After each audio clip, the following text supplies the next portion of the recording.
CBS Radio Mystery Theater presents...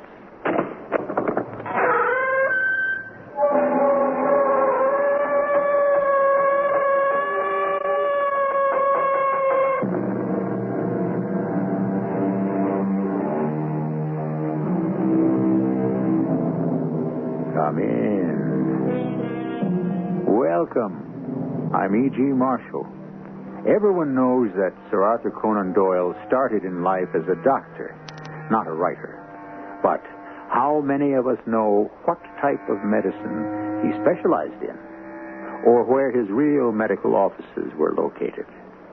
For your information, Dr. Arthur Conan Doyle opened his office at 2 Devonshire Place, near Harley Street, in 1891. He was an eye specialist. While he waited for the patients that never came, he created the unforgettable characters of Sherlock Holmes and Dr. Watson. Watson, you know my method is founded upon the observation of trifles. But the cigar, Holmes. Once having located the tree behind which the killer stood, it was child's play to find a cigar stump where he had tossed it. The end had not been in his mouth, therefore he used a holder. The tip had been cut, not bitten off, but the cut wasn't a clean one. Hence, the penknife. Holmes, no, you've drawn a net around this man from which he cannot escape. How do you do it? Elementary, my dear Watson.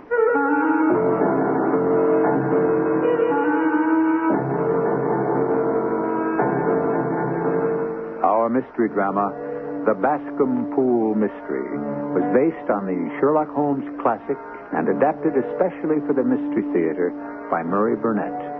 It stars Kevin McCarthy. It is sponsored in part by ARM, Allergy Relief Medicine, and Buick Motor Division. I'll be back shortly with Act One.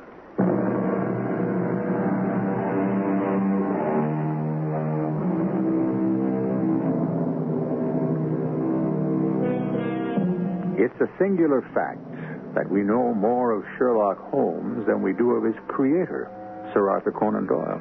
Of course, we all know he was a doctor and that he believed in spiritualism, but most of us are unaware that he was also a whaler, athlete, speculator, historian, dramatist, war correspondent, and ever and always the champion of the underdog, as is so well illustrated in the mystery which follows. One morning, when my wife and I were seated at breakfast, the maid brought in a telegram. I slid it open and read it to Mary. Have you a few days to spare? Have just been wired for from the west of England in connection with Boscombe Valley tragedy. Should appreciate your coming with me. Leave Paddington by the 11:15. Well, darling, you'll need some time, and so I shall help you pack. I'm not at all sure that I should go.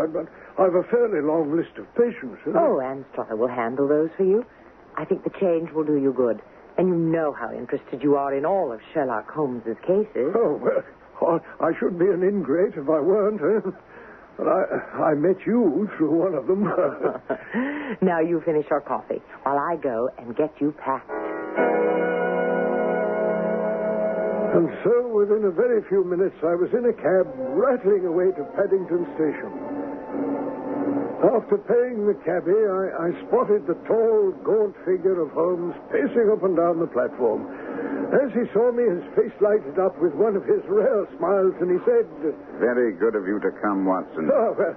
It makes a considerable difference to me, having someone with me on whom I can thoroughly rely. If you'll keep the 2 corner seats, I'll get the tickets. We had the compartment to ourselves, and a batch of newspapers Holmes had brought along with him. As we settled down for the journey, Holmes asked... Have you heard anything about the case? Well, I haven't seen a paper for some days. It's just as well. The London press hasn't had very complete accounts, and that's why I brought these local papers along. I've already read through them, and I gather it's one of those simple cases which are so extremely difficult. Well, isn't that paradoxical? Of course, and profoundly true. Singularity is almost invariably a clue. The more commonplace a crime, the more difficult it is to bring home. In this instance, however, the police seem to have established a very serious case against the son of the murdered man. Oh, it is a murder then, huh? According to our old friend Lestrade, it's not only murder, but he has the guilty man under lock and key. Oh, well, what brings you into it then?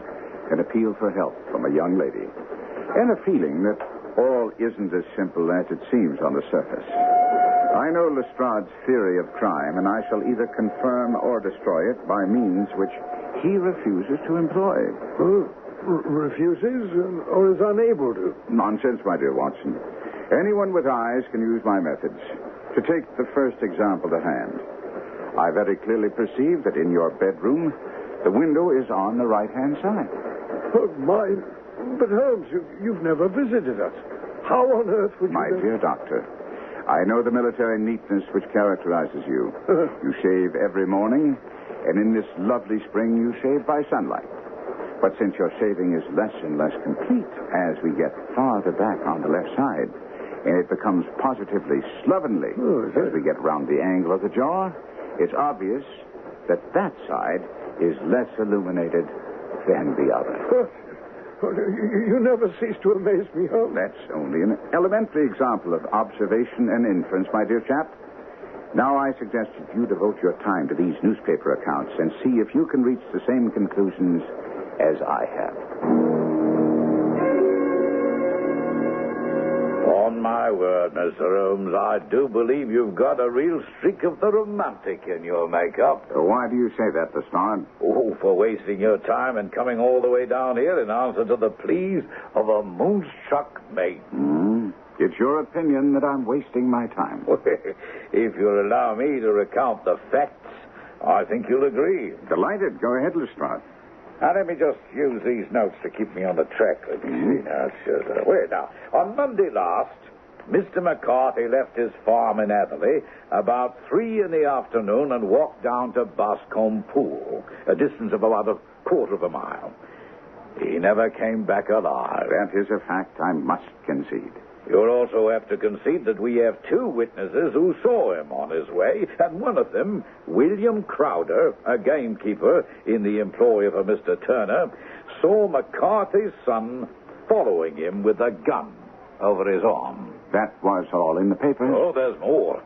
A girl of 14, Patience Moran, who's the daughter of the lodgekeeper of the Boscombe Ferry estate, was in the woods near the pool picking flowers. While she was there, she saw the elder McCarthy and his son, James, in the midst of a violent quarrel. She even testifies that she saw the son raise his hand as if to strike his father. It so frightened her that she ran away and told her mother about it when she reached home. A pity she didn't stay and see what happened. Oh, come now, Mr. Holmes, we're pretty sure of what happened. I mean, McCarthy died of injuries to the head inflicted by some blunt weapon which might very well have been the butt of a gun. And the son's rifle was found near the body.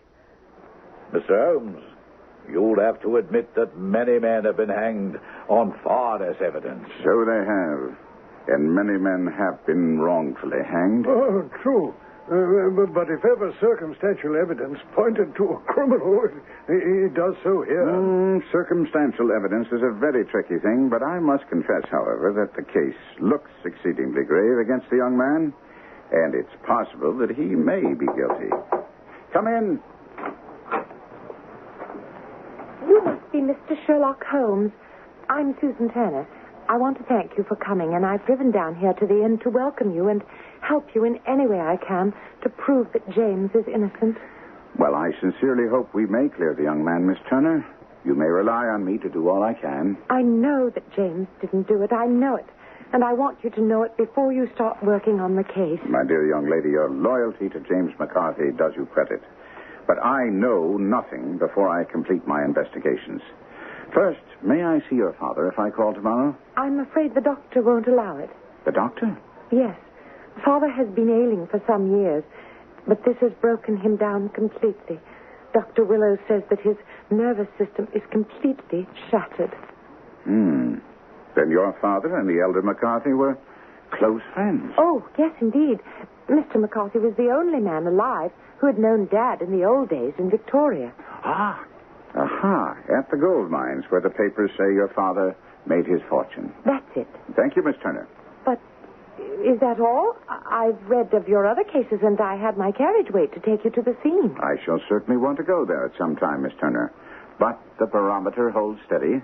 I don't understand. My dear young lady, you must allow me to pursue my inquiries as I think best. Oh, I will. I know you've read the evidence in the paper. You must have discussed the case with the inspector. Do you see some flaw? Don't you think that he's innocent? I think that is very probable. There now, Inspector, you heard. Mr. Holmes gives me hope. Well, now, I'm afraid, Miss Turner, that my colleague may have been a little hasty in forming his conclusions. With a final brilliant smile of thanks, our young lady swept to the door and left. Oh, Holmes, I'm ashamed of you. Why should you raise her hopes when you're bound to disappoint her? I'm not a sentimentalist, but I call it downright cruel. I think, Lestrade, that I see my way to clearing James McCarthy. Have you an order to see him in prison? Oh, well, of course. Then we still have ample time to take a train to Hereford and see him tonight. We can go, of course, but in my opinion, it's a waste of time. I don't know whether or not you've been informed of the remark he made when the local constable informed him that he was under arrest. What was that? Oh, he said, "I'm not surprised to hear it. It's no more than I deserve." Good Lord, Holmes. That's a confession. Not at all, Doctor, not at all. That was later followed by a protestation of innocence. Well, with all the other evidence, Mr. Holmes, don't you consider that a most suspicious remark? On the contrary, Lestrade, it's the brightest aspect of the case, pointing to his innocence. Every one of the great detectives of fiction can be compared to magicians in their love of mystification. But with Holmes, there's a large difference. Many of the others love to mystify simply for the sake of mystification, whereas Holmes refused to divulge his thoughts until he checked to be sure that there was no other possible interpretation. We'll be back shortly with Act Two.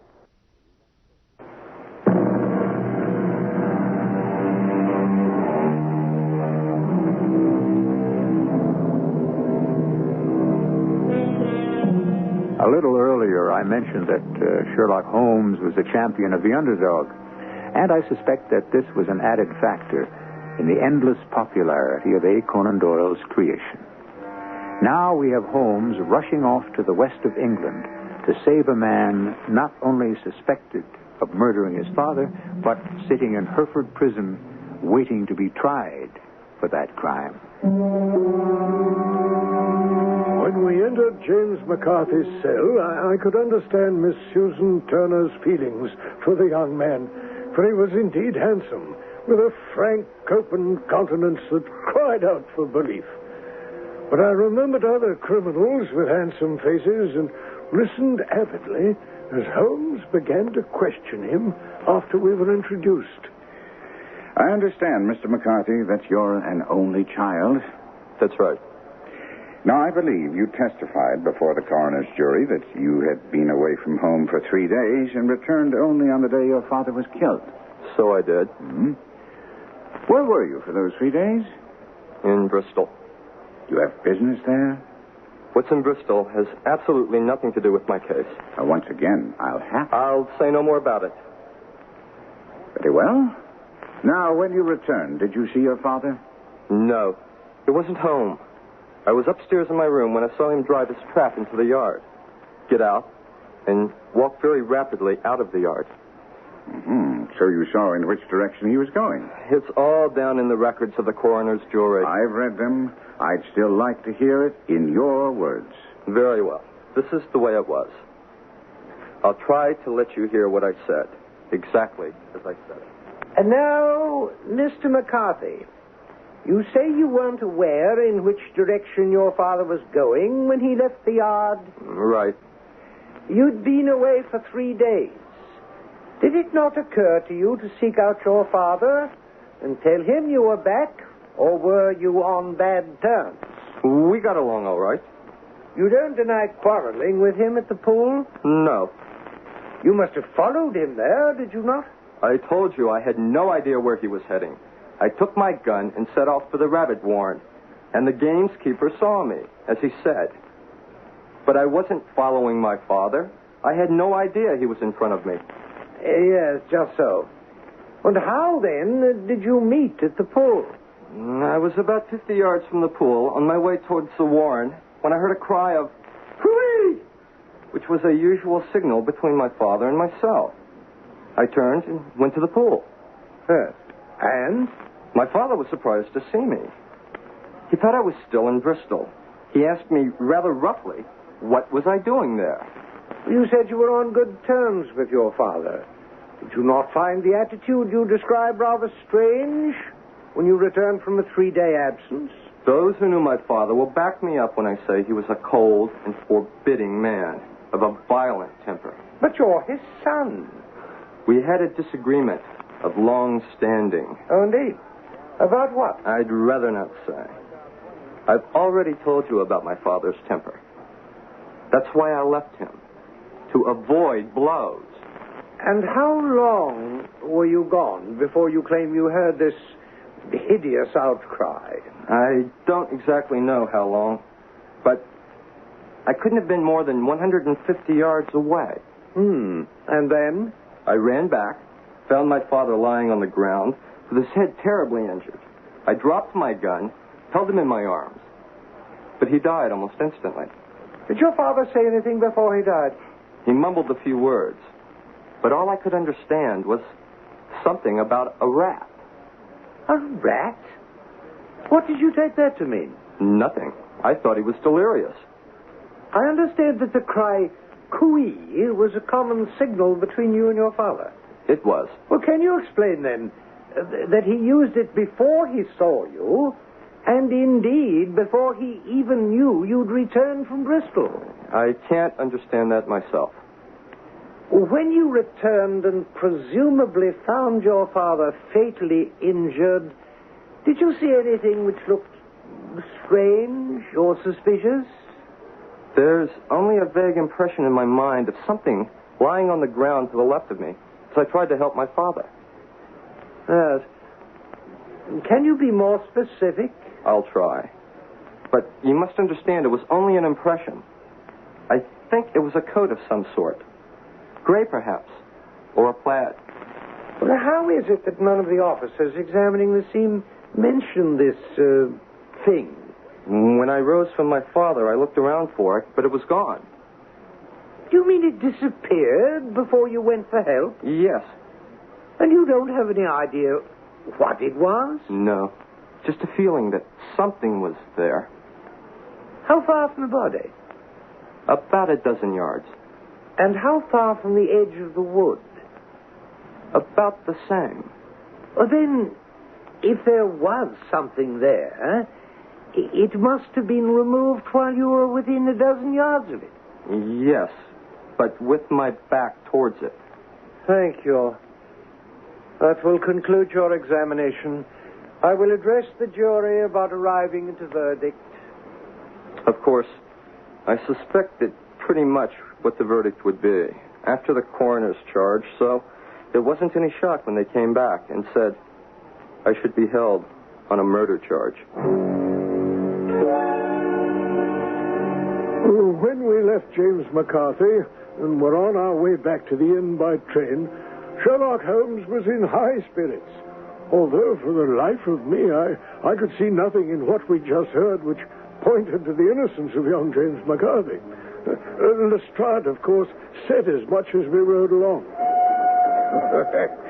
I see by your expression, Mr. Holmes, that you're down to the deductions and inferences. As for me, I find it hard enough to tackle facts without chasing after theories. Very well, Inspector. Here's a fact for you to ponder. We all agree that McCarthy Sr. met his death at the hands of a blunt instrument, do we not? Well, of course. It's also a fact that young McCarthy's rifle was examined and found to be free of blood, hair, or any signs that it had been used as a weapon. Isn't that so? Absolutely. And you don't find it at all strange that in the heat of a violent quarrel, the son lays down the rifle that he has in his hand and searches for a rock or some other suitable weapon with which to strike his father? Well, I believe that'll come out when he confesses. It'll all be explained. My dear Lestrade, you'll be sorely disappointed if you pin your hopes upon a confession. First, because the young man, although not very bright, isn't the type to confess. And secondly, because he can't confess to a crime he didn't commit. Oh, come now, Holmes. The coroner's jury came in with the charge not because of me, but because the coroner very correctly pointed to the discrepancies in his story about the father having signaled to him before seeing him, and his strange account about his father's dying words, and his refusal to give the details of the quarrel with his father. Both you and the coroner don't blink an eye at young McCarthy's ability to come up with a fantastic tale about his father's strange dying words involving a rat and mysterious disappearance of some kind of garment. Well, you do have a way of looking at things, Mr. Holmes. But if you don't mind my saying so, they're kind of wrong side up. Like the way you took his saying when he was arrested that it was no more than he deserved as a sign of his innocence. Most certainly, Lestrade. Had he appeared surprised when he was arrested or loudly proclaimed his innocence, I should have looked upon it as highly suspicious. May I ask why? Well, however innocent he might be, he cannot be such an absolute imbecile as not to see that circumstances look very black against him. His honest acceptance of this, plus his undoubted self-reproach for his quarrel with his father, bring out the words, "It's no more than I deserve." Lestrade left us to write a report to the Yard, and Holmes insisted that we visit Susan Turner. Accordingly, we drove to Boscombe Hall, a large house located in the center of the considerable holdings of Mr. John Turner. Miss Turner, do you have any idea what caused the quarrel between James and his father on the day he was killed? You've seen James. How is he? Did you tell him I believed in his innocence? He didn't need to be told. He seems in as good spirits as one could expect. But you haven't answered my question. I know. I'm just trying to think whether James would want me to tell you, since I am involved in it, and that's the reason he wouldn't tell the coroner. Now, Miss Turner, this is no time for concealing things that might well be vital to the investigation. Oh, you're right, of course. It's no time to hide anything. James and his father had many disagreements about me. Mr. McCarthy was very anxious that there should be a marriage between us. And you're telling me James objected? Mr. Holmes, James and I have always loved each other as brother and sister, but of course he's young and he just isn't prepared to undertake marriage just yet, and I'm sure there were many quarrels between them over this. And your father? Did he favor such a marriage? No. He was adverse to it also. No one but Mr. McCarthy was in favor of it at this time. Did your father ever give you any reason for his objecting? As I've told you, Mr. Holmes, my father hasn't been well for some time, and I would never think of discussing anything with him that I felt might cause him distress. At dinner that night at the inn, Holmes was thoughtful and less buoyant than he'd been earlier in the day. Lestrade joined us at coffee. Well, Mr. Holmes, have you come up with any more fancy deductions and inferences? No, as a matter of fact, Lestrade, I've only a few interesting questions. Perhaps you can help me with one of them? Oh, glad to do what I can. Can you tell me the relationship between Mr. Turner and the senior McCarthy? Well, of course. They were the best of friends. He even gave McCarthy Hatherley Farm, rent-free. They went to the races together. Indeed. And furthermore, this business has had a very bad effect on him. You know, he's in his 60s and hasn't been in good health for some time. But now it's said that because of this, his life is really in danger. It must have been a great blow to him. Does that help you at all, Mr. Holmes? Insofar as it poses two other interesting questions, the answer is yes. Well, then perhaps I can answer those for you also. Not unless you happen to have a map of Australia and know exactly what young James McCarthy was doing in Bristol for 3 days. The city of Bristol is noted for its extensive port facilities, its leadership in engineering, and the fan-vaulted ceiling of the famed church of St. Mary Radcliffe. But I doubt if it was for any of these that young James McCarthy spent 3 days there. We'll find the answer to that together with Sherlock Holmes when I return with Act 3.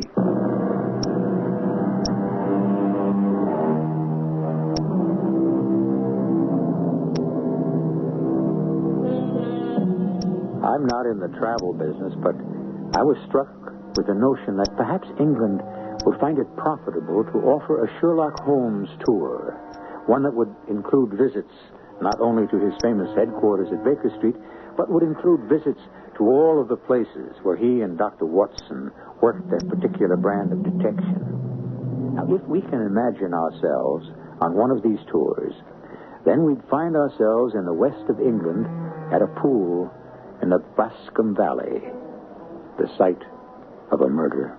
Tell me, Lestrade, what did you go into the pool for? Oh, I was fishing about with a rake looking for some weapon or other.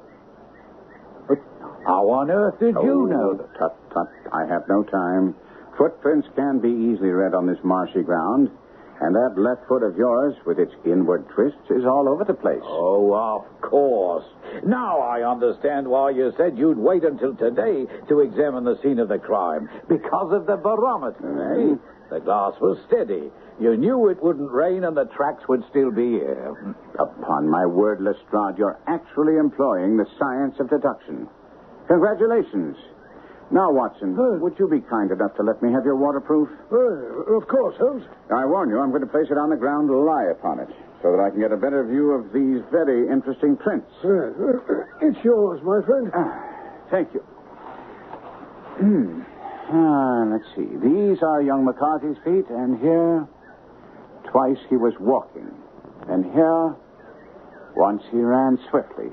The soles are deeply marked and the heels barely visible. That would bear out his story. He ran when he saw his father on the ground. Now here are the elder McCarthy's feet, pacing up and down.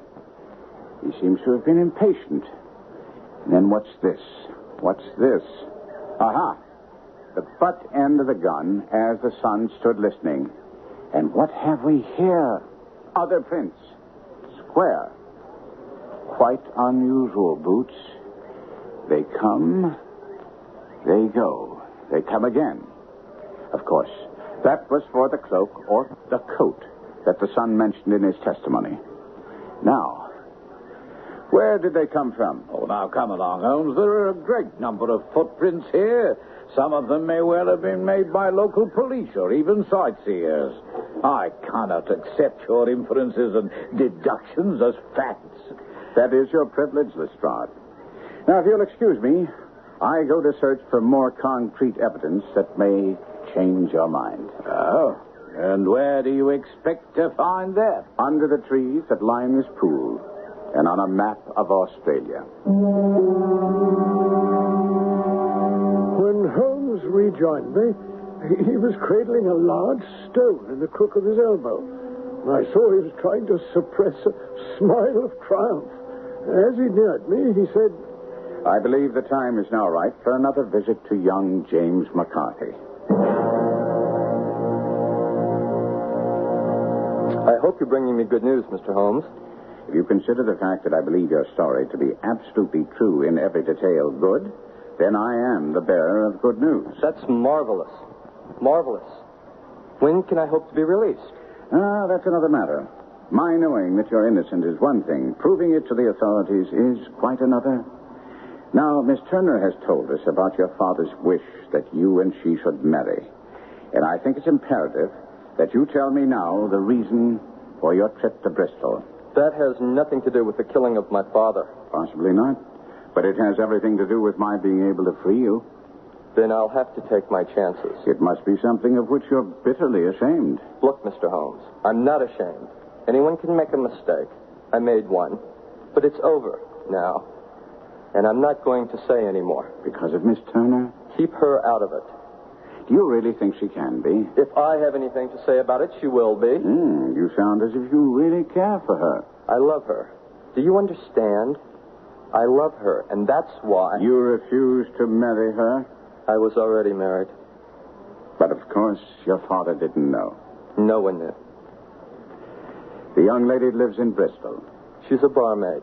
I was younger, and somehow we ended up married.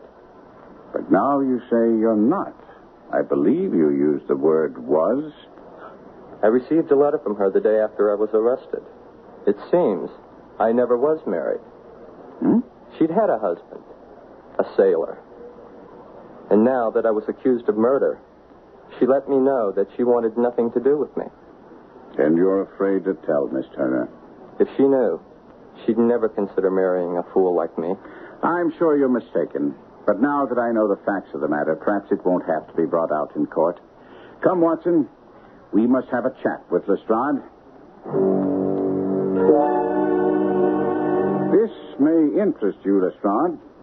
It is the murder weapon. This stone? Really? I see no marks. There are none. Why then do you describe it as the murder weapon?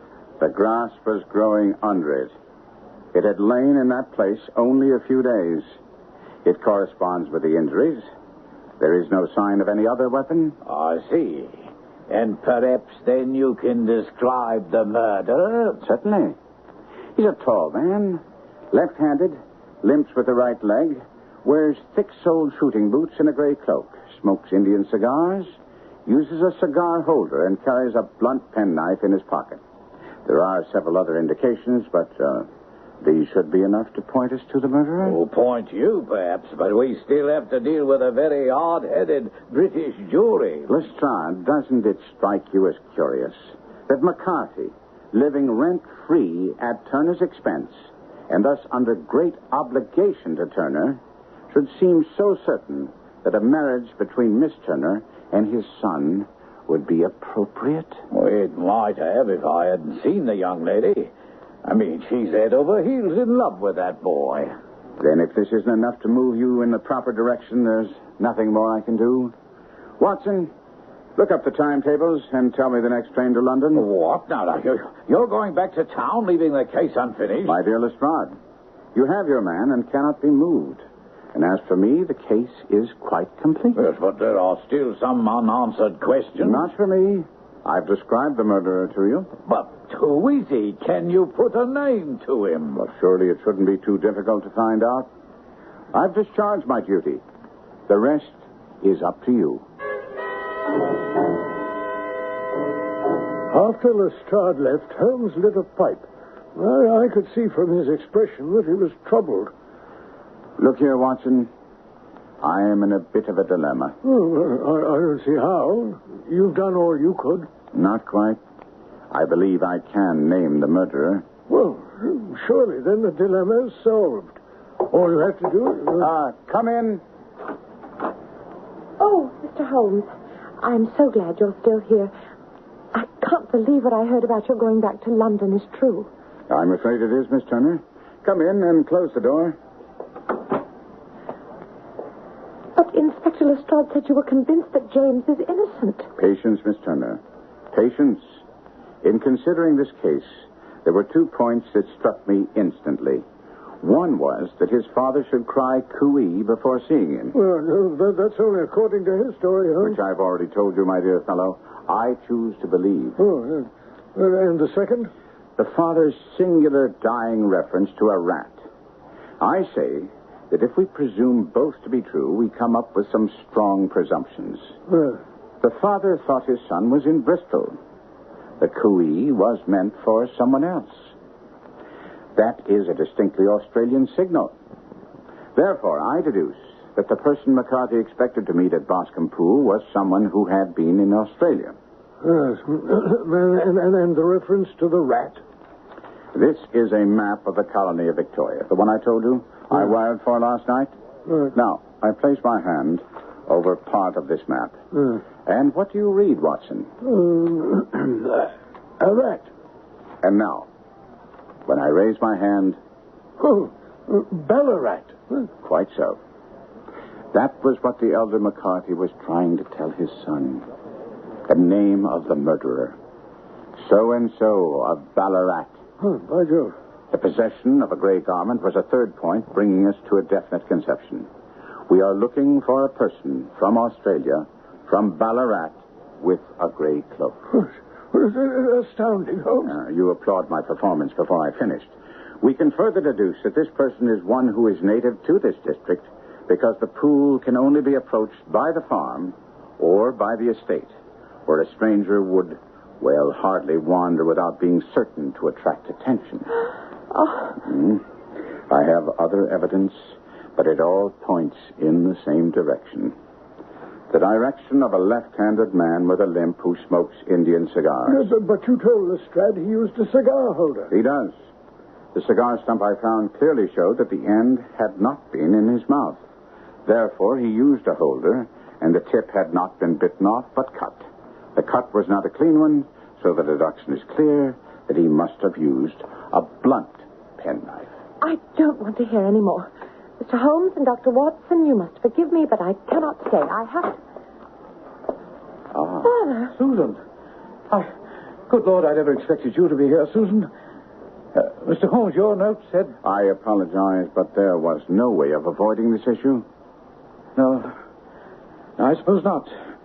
And I assure you I would have spoken before now if it weren't for Susan. She's... Father, I don't think you should say any more. No, it's too late, my dear. I have a great deal more to say, and it's best now that you hear it all. He cannot be arrested. I will not have him arrested. I sent for you, Mr. Holmes, and I can send you away. There may be no arrest. Oh, but Holmes... We are not police officials, Watson. I came here at Miss Turner's request, as she says. However, an innocent man must not be allowed to suffer. I have had diabetes for years, and my doctor says now that it's only a question of a month or two before I die. But I tell you, no one knew the true character of that dead man. He was a devil incarnate, and his grip has been upon me these past 20 years. It stems from Australia. Yes. Back in the early 60s, I went to Australia to make my fortune. I failed at my diggings, fell among bad companions. Oh, I was hot-blooded and reckless. I took to the bush and became, in short, nothing better than a highwayman. There were 6 of us, and we had a wild, free life. Black Jack of Ballarat was the name I went under. And we're still remembered out there as the Ballarat Gang. And then, one day we heard of a gold convoy coming from Ballarat to Melbourne. The escort troopers outnumbered us, but as I said, we were reckless. All right, boys, let's go get him! Hold those horses steady, driver. Cover him, boys, while I climb up and get him to help me unload the gold. All right, now, driver. You'll either help us unload this gold or I'll put a bullet through your brain. We got away with the gold, but the driver of that coach was this same McCarthy. I wish I'd shot him then, but I gave it no thought. And how many years later did he find you? Some 11 or so. I suppose it was a punishment God laid on me, despite the fact that I'd turned over a new leaf and tried to make up for my past. I'd gone to London about an investment when I met him in Regent Street with hardly a coat to his back or a boot to his foot. But he'd been tracking you? Well, he must have been, because he knew I didn't live in London. It touched me in the arm, and I'll never forget his words. Well, here we are, Jack, he said. We'll be as good as a family to you. There's 2 of us, me and my son, and you can have the keeping of us. If you don't, well, England's a fine, law-abiding country, and there's always a policeman nearby. And so you've been supporting him ever since? Whatever he wanted, he got without question. Land, money, houses. But then he went too far. He wanted his son to marry Susan. But the boy seems a nice enough lad. No, I had no objections to James. But as you know, I don't have long to live. And he grinningly told me it was only his just due that he should step into the whole property as Susan's father-in-law. Oh, I drew the line at that. So we were to meet at the pool for a final talk.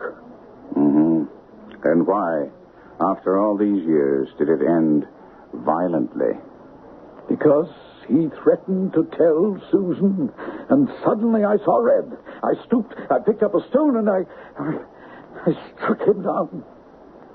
His cries brought back his son, but I had gained the cover of the wood, although I was forced to go back for my cloak. Now, Mr. Holmes, that's the true story.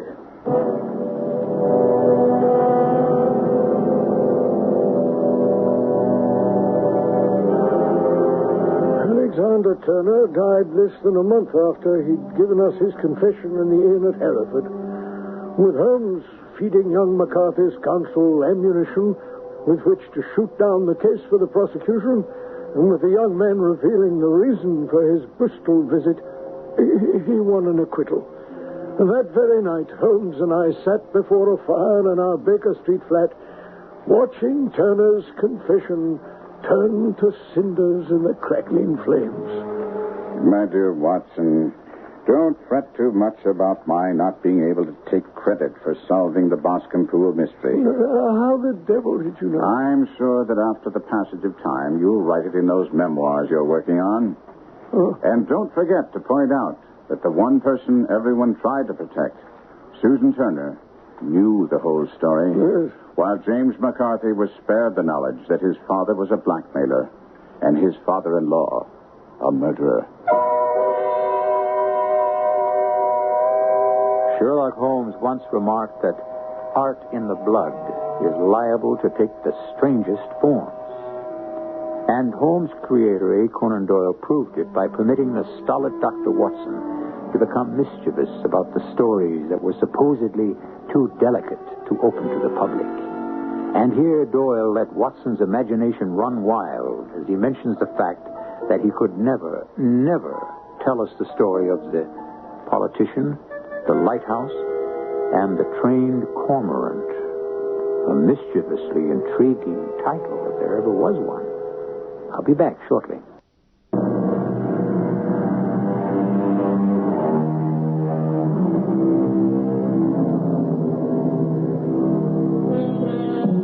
When I mentioned that we could never read any of the unrecorded adventures of Sherlock Holmes, I neglected to tell you that Doyle's son and famed mystery story writer John Dickson Carr did collaborate on a volume which included some of them. They were interesting, but, as the authors themselves would be the first to admit, lacked the master's touch that made A. Conan Doyle and his Sherlock Holmes world famous. But they never dared to tackle the story of the politician, the lighthouse, and the trained cormorant. Our cast included Kevin McCarthy, Court Benson, Patricia Elliott, Ian Martin, and Dennis Koch. The entire production was under the direction of Hyman Brown. And now, a preview of our next tale. A world I made all by myself. Smith's World. That's right. It's a small planet created out of an artificial cosmos. Right now, its heat intensity is almost great enough to shatter the retaining glass, so we'll have to start the cooling process. He tugged at a switch in the panel, but I could see at once that something was wrong. It's not moving. The refrigeration switch is jammed. Something's wrong. The strange mud-brown sphere in the cabinet was still growing in size, and now it began to glow with its own heat. Get out of here. Get everyone out of the building, Luke. Suddenly, Smith seemed like nothing more than a frightened child. I told him that we were alone in the building, and he pleaded with me to leave while he wrestled with the dials and switches in an attempt to stop the terrible process that was taking place. Get out of here, Luke. There isn't much time. Radio Mystery Theater was sponsored in part by True Value Hardware Stores and Buick Motor Division. This is E.G. Marshall inviting you to return to our Mystery Theater for another adventure in the macabre. Until next time, pleasant dreams.